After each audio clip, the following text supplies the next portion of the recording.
j'ai pas de nom, j'ai pas de logo, j'ai pas rien, mais je veux commencer. Puis là, je poussais, je repoussais parce que j'attendais d'avoir le nom parfait, le logo parfait. À un moment donné, j'ai juste dit, OK, non, je commence. Fait que à ce moment-là, j'ai fait ma page Instagram. Puis, moins d'une semaine plus tard, j'avais mon premier client, qui n'était pas un athlète, mais qui était mon premier client. Puis ça s'est vraiment commencé comme ça, en juste commençant à faire les choses un par un. Puis j'ai vraiment, là, encore à ce jour, j'ai vraiment appris sur le tas, si on veut. Ici votre hôtesse Amélie Delebel et je suis très heureuse de vous accueillir sur le podcast Athlète Entrepreneur qui met en évidence des parcours inspirants d'athlètes ou d'anciens athlètes de haut niveau qui se sont tournés vers le milieu entrepreneurial. Ce rendez-vous hebdomadaire vous présente des entrevues qui seront vous motiver à atteindre votre plein potentiel. C'est parti! Bonjour, je suis très heureuse de vous accueillir sur mon podcast Athlète Entrepreneur pour cet épisode 149 sur Marc-Antoine Varin, le coach en nutrition pour les footballeurs. Avant de vous parler de mon invité du jour, je voulais vous présenter l'hébergeur de podcast Ocha. Contrairement aux autres plateformes, Ocha n'est pas qu'un hébergeur, mais également un outil marketing qui vous permet entre autres de planifier vos publications sur les réseaux sociaux, de bâtir votre propre liste de courriels et de créer des clips audio. De plus, il s'agit d'une plateforme 100% francophone. Pour l'essayer à votre tour, profitez d'un essai gratuit de 2 semaines au ameliedelabel.com/Ocha, A-U-S-H-A. J'ai eu le bonheur de discuter lors de cette émission avec Marc-Antoine Varin, un double gagnant de la Coupe Vanier avec le Rouge et Or de l'Université Laval. Le diplômé en intervention sportive a fondé le camp de développement athlétique en 2019 et il s'est lancé à son compte en septembre 2020 comme entraîneur en nutrition spécialisé pour les joueurs de football. Sans plus attendre, je vous laisse à cette émission. Bonne écoute! Alors, je suis actuellement avec mon invité du jour, Marc-Antoine Varin. Salut Marc-Antoine, comment ça va? Salut Amélie, ça va très bien toi-même? Ça va très bien, merci beaucoup. Est-ce que tu pourrais tout d'abord nous expliquer ton parcours dans le monde du football, puis ce qui t'avait amené en fait au départ à pratiquer ce sport? Oui, très rapidement, dans le fond, j'ai fait du sport toute ma vie, là. J'étais surtout au soccer plus jeune, puis à partir de l'âge de 11 ans, j'ai commencé à jouer au football. Où je venais, dans le fond, c'était du football civil à ce moment-là. Fait que j'ai joué beaucoup en offensive au départ, au football civil. En rentrant au secondaire par la suite, j'avais la chance de jouer civil à l'automne, puis scolaire au printemps. Fait que je faisais partie des rares jeunes qui avaient la chance de jouer comme 2 saisons par année à ce moment-là. Par contre, c'est au niveau scolaire que j'ai commencé à jouer en défensive, ce qui a un peu dicté le reste de ma carrière, là. J'ai pas été super longtemps en offensive. Les 3 premières années où j'ai joué, puis ça ressemble à ça. Je jouais dans mon école secondaire, je jouais au football civil, puis la réalité, c'est que au départ, je n'étais pas hyper performant. J'étais pas un mauvais joueur de football, mais j'étais pas super performant à ce moment-là.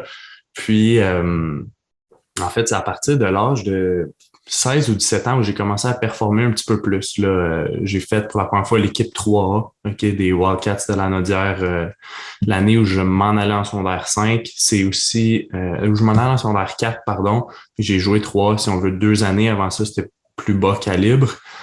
J'ai eu la chance de faire Team Québec en 2011, qui a été, si on veut, mon premier beau moment, là, moment de gloire au football, où est-ce que je fais Team Québec. Pour moi, c'était énorme. Honnêtement, je pensais pas faire l'équipe au début. Peut-être que je me faisais pas assez confiance ou mes performances avant n'avaient pas été le cas, mais finalement, ça a été une de mes belles expériences de football.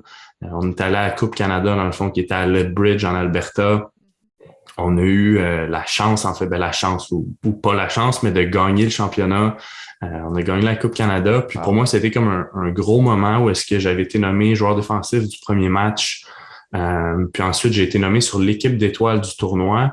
Puis finalement, en tout cas, toute la même journée, d'être nommé comme joueur défensif du tournoi. Wow. Fait que tout ça à l'âge de 16 ans, puis là, ça m'a presque monté à la tête, honnêtement. Là, pour moi, c'était comme vraiment un beau moment. Dans la même année, dans le fond, j'ai gagné au civil dans le 3. Fait que j'ai eu la chance de gagner 2 championnats dans l'espace de comme 3 ou 4 mois.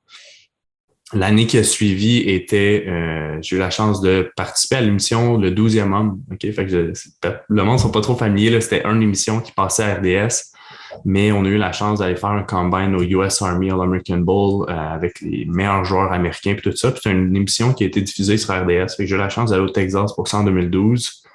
Puis janvier 2012, puis retourner au Texas au mois de juin 2012 pour Team Canada. Wow. Ouais.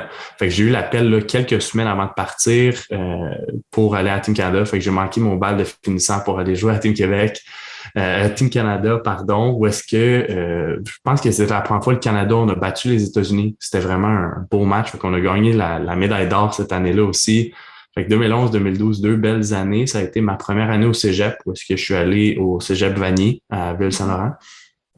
Puis gagné le bol d'or aussi en 2012. Fait que 2011-2012 ont été là, des années exactement remplies de victoires. C'était vraiment, vraiment super des belles années pour moi. Par la suite, mais en 2013, ça a été ma première blessure. Là, on va en reparler peut-être, mais ça a été un peu le résumé, si on veut, de ma carrière, a été un peu les blessures, malheureusement, les victoires et les blessures. OK? Fait que 2013 était ma première grosse blessure. Je me suis déchiré l'ACL, fait que ma saison s'est terminée rapidement. 2013 a été une autre belle année au Cégep, mais on a perdu en playoff. Puis par la suite, j'ai décidé d'aller jouer au football à l'Université Laval pour le Rouge et Or, qui était je suis allé à Vanier en me disant que c'était le meilleur programme de football collégial. Puis ensuite, je suis allé au Rouge et Or en me disant que c'était le meilleur programme de football universitaire. Fait que c'est là que j'ai décidé d'aller faire mes études universitaires où j'ai étudié en intervention sportive.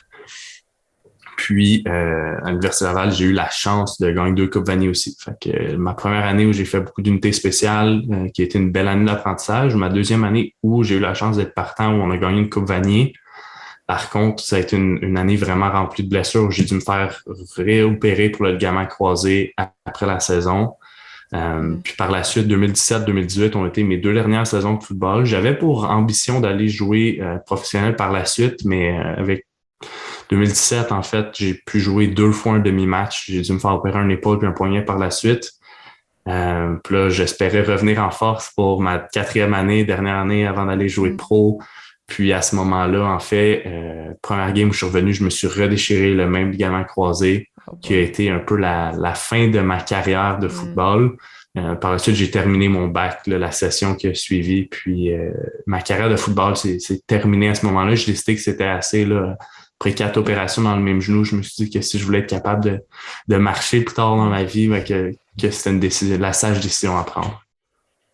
Ah, mais c'est super intéressant. Donc, est-ce que justement cette transition-là d'étudiant à athlète vers le milieu du travail, ça a été difficile pour toi ou parce que c'est toujours un peu, en fait, c'est beaucoup décevant quand en fait la carrière prend fin en raison de blessures comme ça a été ton cas. Donc, comment toi t'as vécu tout ça en fait?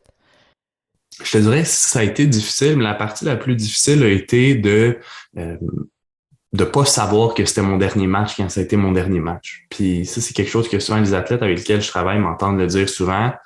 Joue chaque match, puis fais tout comme si c'était ton dernier parce que tu le sais pas quand toi, ça va être le dernier. J'aurais jamais cru que le match contre McGill en 2018 aurait été mon dernier.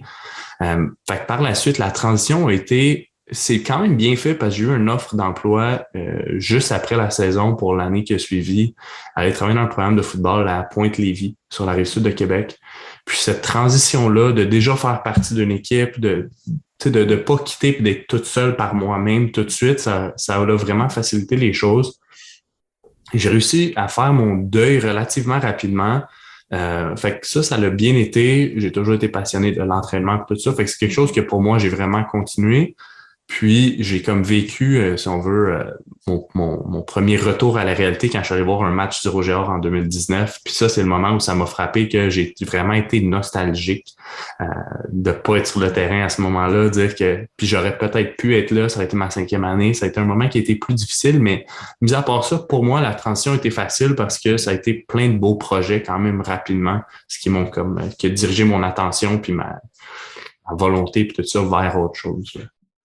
Effectivement, tu parles de beaux projets. Le premier qui me vient en tête, en fait, c'est le camp de développement athlétique que tu as fondé en 2019. Donc, justement, c'est quoi cette idée puis comment tout ça s'est mis en place?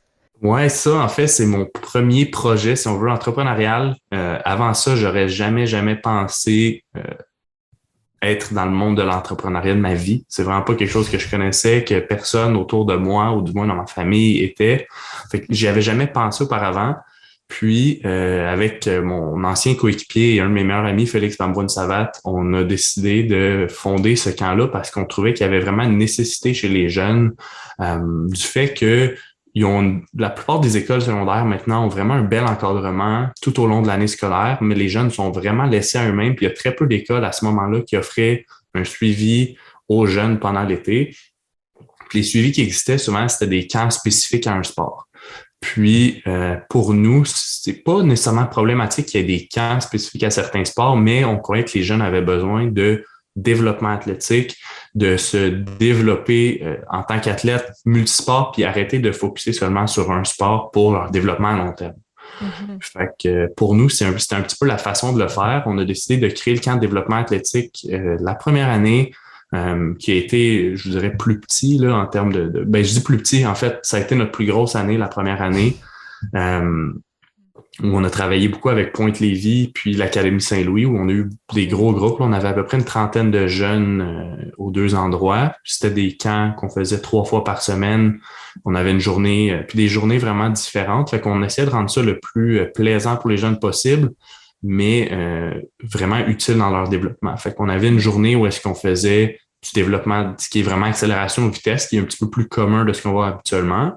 Puis, sinon, il y avait une journée qui était plus musculation, si on veut, pour vraiment leur enseigner à bien bouger. Parce que souvent, quand on a des gros groupes, c'est ce que j'ai vu moi-même en travaillant dans des écoles, c'est que on se fait donner des programmes d'entraînement puis tout ça, mais les enseignants n'ont pas toujours le temps de bien enseigner les mouvements puis apprendre aux jeunes à bien bouger pour faire ça de façon saine, pour prévenir les blessures puis améliorer leur développement à long terme. Fait que nous, on a décidé de prendre une journée par semaine pour faire ça.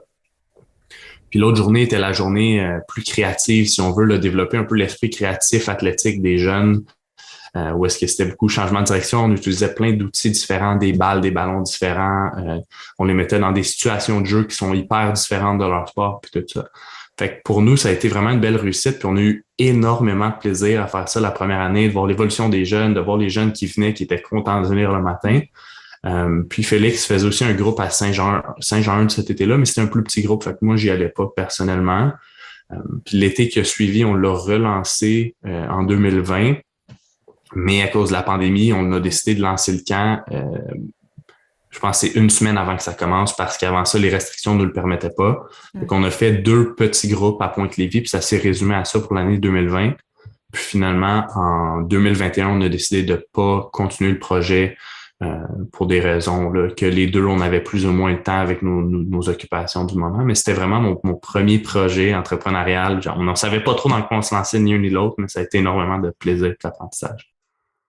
Puis ces apprentissages-là, en fait, est-ce que ça t'aide actuellement? Parce que là, c'est ça ton nouveau projet, en fait, c'est que tu t'es lancé à ton compte comme coach en nutrition pour justement les joueurs de football. Donc, depuis septembre 2020, officiellement lancé à ton compte. Donc, justement, comment tu as appris ça? Puis comment tu vis cette nouvelle réalité-là depuis quand même plus d'1 an maintenant? Ouais. Le premier apprentissage que j'ai fait du développement athlétique qui s'est transmis vers la nutrition est un peu la possibilité de faire ce que je voulais puis de le faire à ma façon. Tu sais, le développement athlétique, c'était vraiment mon premier projet. C'était fait comme je le voulais. Puis ça m'a permis je veux dire, à ce moment-là, je gagnais vraiment pas ma vie de ça. Mais tu sais, ça m'a permis de voir que c'était possible. Mais par la suite, le reste, je te dirais que côté développement athlétique, là, c'était vraiment très, très, très basic, tout ce qui était entrepreneurial, puis tout ça. Moi et Félix, on séparait les tâches, puis on s'assurait que tout soit fait en bonne et due forme. Versus le coaching en nutrition, que là, je me suis lancé. J'avais encore l'impression que c'était nouveau pour moi. Puis ça l'était encore, en réalité, mais c'était vraiment tout nouveau pour moi, ce qui est entrepreneurial, tout ce qui est avoir une entreprise. J'ai décidé de faire cette transition-là parce que je voyais vraiment un besoin dans le monde du football, dans le monde du sport chez les jeunes, parce que des bons coachs de football, il y en a partout. Des bons préparateurs physiques, il y en a beaucoup, mais les jeunes sont vraiment dépourvus par rapport à leur nutrition. Fait que j'ai décidé de me donner ce rôle-là un petit peu. Puis ça s'est fait hyper vite.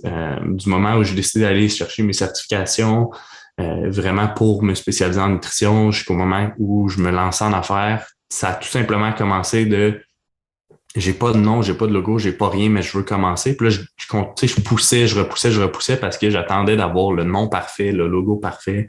À un moment donné, j'ai juste dit, OK, non, je commence. Fait que à ce moment-là, j'ai fait ma page Instagram. Puis, moins d'une semaine plus tard, j'avais mon premier client, qui était pas un athlète, mais qui était mon premier client. Puis ça s'est vraiment commencé comme ça, en juste commençant à faire les choses un par un. Puis j'ai vraiment, là, encore à ce jour, j'ai vraiment appris sur le tas, si on veut. Puis j'essaie de me former pas en nutrition, oui, mais en entrepreneuriat aussi en même temps.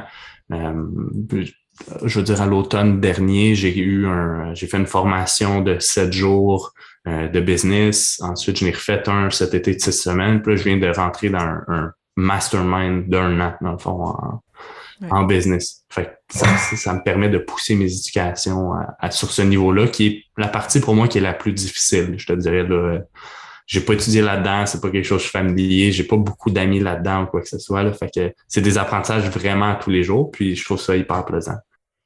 Ah, mais c'est super intéressant ça, de voir ce côté-là. Puis j'ai aimé quand tu dis en fait que tu t'es lancé. Puis c'est souvent ça que les gens bloquent. C'est comme oh, le nom parfait, le logo, je vais attendre d'être assez bonne. Puis là, finalement, tu t'es dit, regarde, je vais me lancer, puis j'apprendrai, c'est ça, au fur et à mesure. Puis jusqu'à maintenant, ça a l'air de bien fonctionner. Puis tu as dit justement qu'une des premières choses que tu as pensé faire, c'est de te créer un compte Instagram. Est-ce que, justement, comment tout ça, ça t'aide pour ton entreprise? Est-ce que tu as eu vraiment des clients par Instagram? Est-ce que c'est de cette façon-là, en fait, que les gens te connaissent ou te contactent?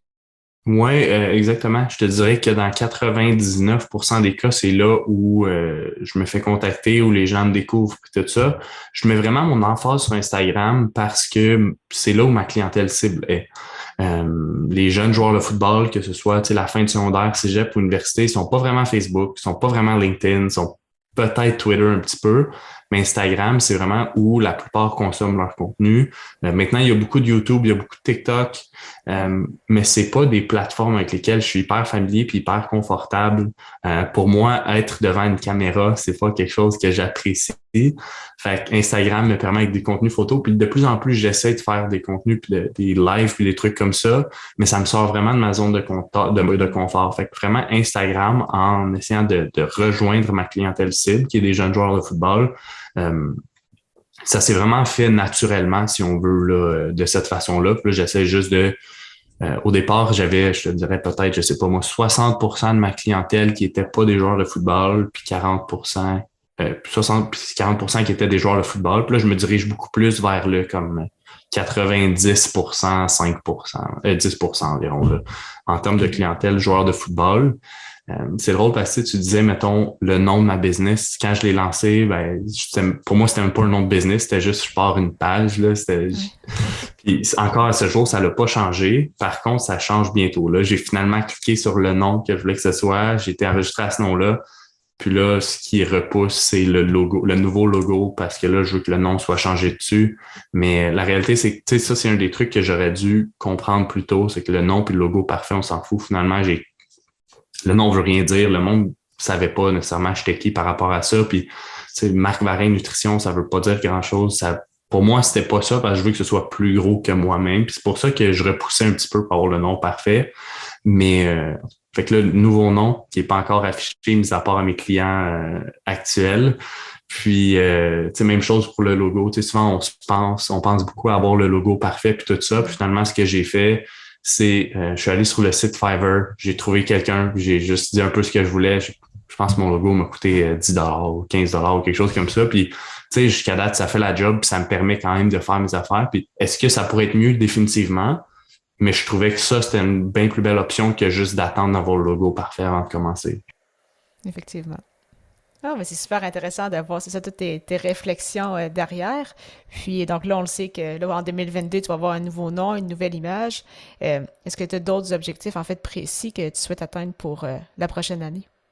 Les objectifs, il y en a énormément. OK? Puis ça, je carbure aux objectifs, mais je te dirais, le premier, c'est d'aider plus d'athlètes, d'aider plus de joueurs de football, puis aussi de réussir à avoir un impact sur plus d'athlètes, même si c'est pas des athlètes que je coach vraiment directement moi-même. Mm-hmm. Fait que là, dans les objectifs que je me suis donné, c'est de faire plus de suivi d'équipe. Okay? Fait que ça, c'est quelque chose que j'ai commencé à faire avec des cégeps beaucoup l'an dernier, des suivis d'équipe. Fait que c'est des suivis qui sont beaucoup moins dispendieux pour les athlètes, qui le suivi différent, puis on réussit vraiment à aider les athlètes à développer des bonnes habitudes. Ça, je l'ai fait avec quelques cégeps, comme Limoilou, le cégep de Lévis, Saint-Jean-sur-Richelieu. J'ai eu un petit groupe à CNDF, à Lennoxville, puis un petit groupe au Géard de l'Université Laval.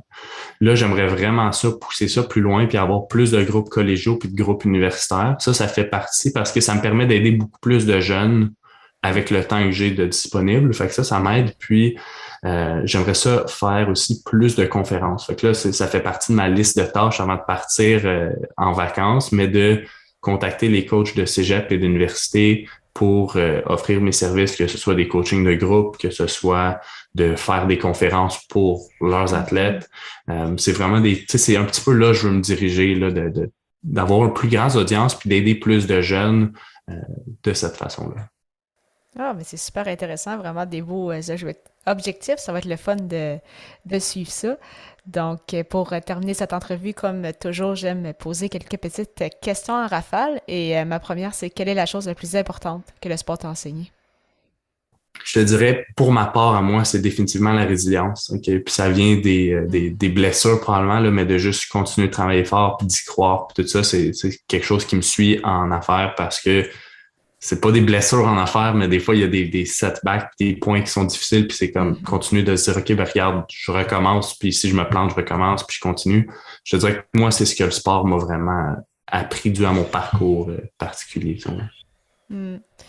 T'en as glissé peut-être un peu un mot tantôt, mais c'est quoi que tu dirais qui a été ton plus beau souvenir sportif? Oh my God. Il y en a beaucoup. Je te dirais, le plus beau est pour moi la Coupe Vanier 2016. Fait que j'en ai parlé plus tôt avec Team Québec, Team Canada, là, mais en étant plus vieux, tu le savoures d'une façon différente. Puis la Coupe Vanier 2016, qui a été la première des deux que j'ai eu la chance de gagner, mais la seule que j'ai eu la chance d'être sur le terrain pour gagner, qui a été une année remplie d'adversité, beaucoup de défis, puis tout ça, puis de tout le travail qu'on met ensemble en tant qu'équipe pour atteindre finalement ce grand objectif-là. Moi, ça a été mon plus beau souvenir là, du sport de toute ma vie. Puis, quel serait ton meilleur conseil pour un athlète ou un ancien athlète qui souhaite se lancer en affaires?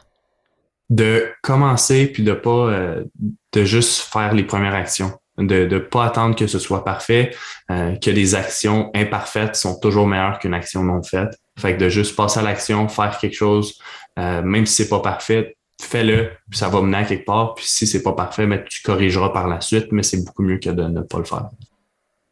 Un très beau mot de la fin, mais merci beaucoup Marc-Antoine pour ton temps, puis la meilleure des chances pour la suite. Je te remercie beaucoup pour ton temps, Amélie, c'est très apprécié. Merci beaucoup encore une fois à Marc-Antoine Varin pour son temps et en souhaitant que vous ayez apprécié ce 149e épisode officiel d'Athlète Entrepreneur.